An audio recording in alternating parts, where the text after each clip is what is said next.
ही सुंदर और विशाल जंगल हुआ करता था। वहाँ सारे पशु पक्षी एक दूसरे से मिलजुल कर रहा करते थे। जब कभी भी उन्हें कुछ बहस होती तो वह जंगल के राजा के पास जाते थे।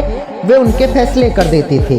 एक ही दिन गधा बाहर जंगल में पानी पीने के लिए आया और अपनी प्यास बुझाकर गधा और बाघ भी वही पानी पीने आया था, जो उनसे बातें करने लगे एक दूसरे से।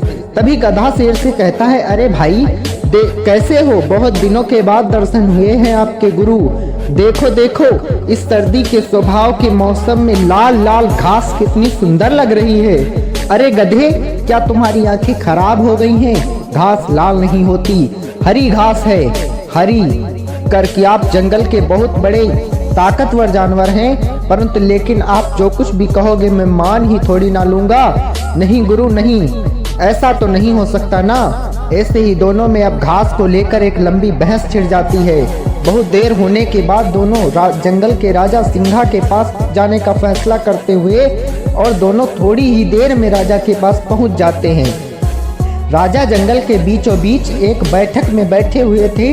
राजा सिंघा को देखकर गधा ही सबसे पहले अपनी बात रखता है। महाराज की जय हो। और गुरु घंटाल, इसको बताइए कि घास लाल है या हरी? माना कि बाघ भाई बहुत ही ताकतवर और बड़े जानवर हैं, लेकिन इन्हें इतना भी नहीं पता कि घास लाल है।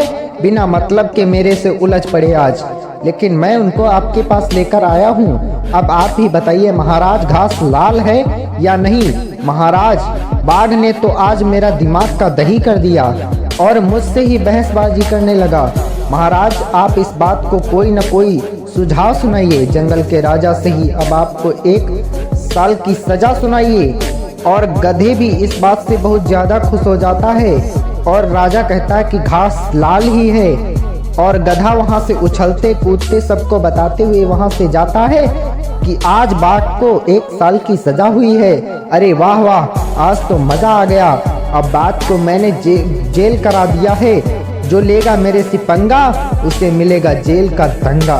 गधा अपनी मस्ती में उछलते कूदते जा रहा था। गधे के जाने के बाद बाघ शेर से कहता है, महाराज लेकिन घास तो हरी ही होती है ना, तुम्हें क्या लगा? मैंने तुम्हें सजा घास के रंग से दी है। तुमने गधे से बहस की है तो इसीलिए मैंने आपको सजा दी है। तुम एक चालाक और फुर्तीले अक्लमंद जानवर हो, उस गधे से उलझ पड़े। सारी बात समझ में आ जाती है बाघ के और वह अपनी गलती महसूस करता है। धन्यवाद।